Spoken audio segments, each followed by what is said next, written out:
এটা আমার হিসাবে তো 1 বছর ওর এটা এই লোহারপাড়া গলি খামটা হইছে আবার ভাঙে কেন? আমরা কষ্ট লাগে তারা এখানে বাড়িয়ার না আমরা পুকুর উপরে বাড়িয়ার লাগে। এবং অনেকজনই চলতে গিয়ে ড্রেনে পড়ে।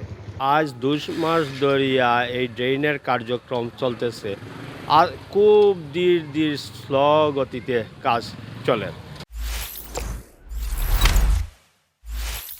এই যে রাস্তাগুলা বারবার ভাঙ্গা এটা তো 1 বছর হয়েছে দিতে এই যে সরকারের পয়সাগুলা লস জনগণের ভোগান্তি মানুষ আওয়া যাওয়ার অসুবিধা কারণটা কি বুঝি না এটা একবারে শিডিউল করে না কন্ট্রাক্টারে একবারে করিয়া এগুলো ঠিক মতো কথা নেই 2 দিন বাদে বাদে ভাঙ্গা এটা পয়সাগুলা খাট যার আমরা জনগণের পয়সা যান না এগুলা এলাকার ভোগান্তি চলে বুঝছেন আওয়া যাওয়া এটা অসুবিধা না বারবার এটাতে ভাঙ্গা কারণটা কি বুঝি না এটা আমার হিসাবে তো 1 বছর ওর এটা এই লোহারপাড়া গলি খামটা হইছে আবার ভাঙে কেন?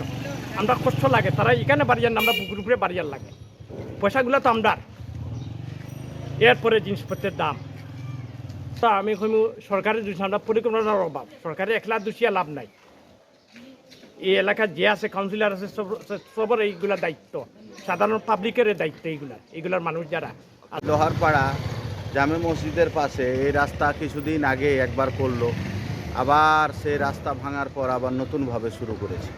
হ্যাঁ, এই লোহারপাড়া লোকের চরম ভোগান্তি।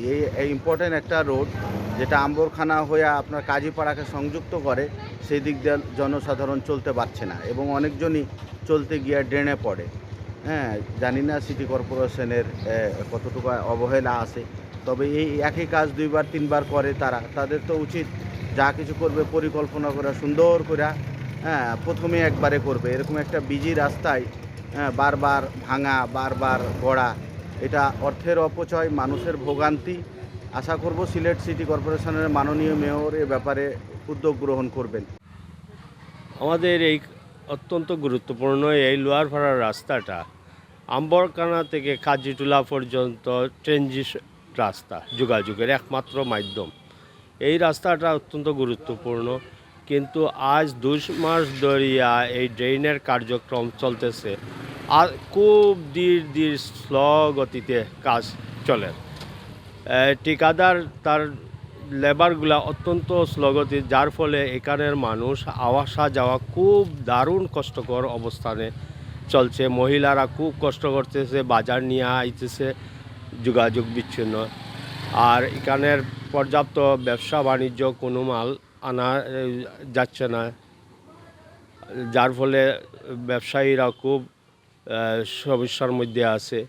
জনগণ খুব সাফার করতেছে যাওয়া আসার।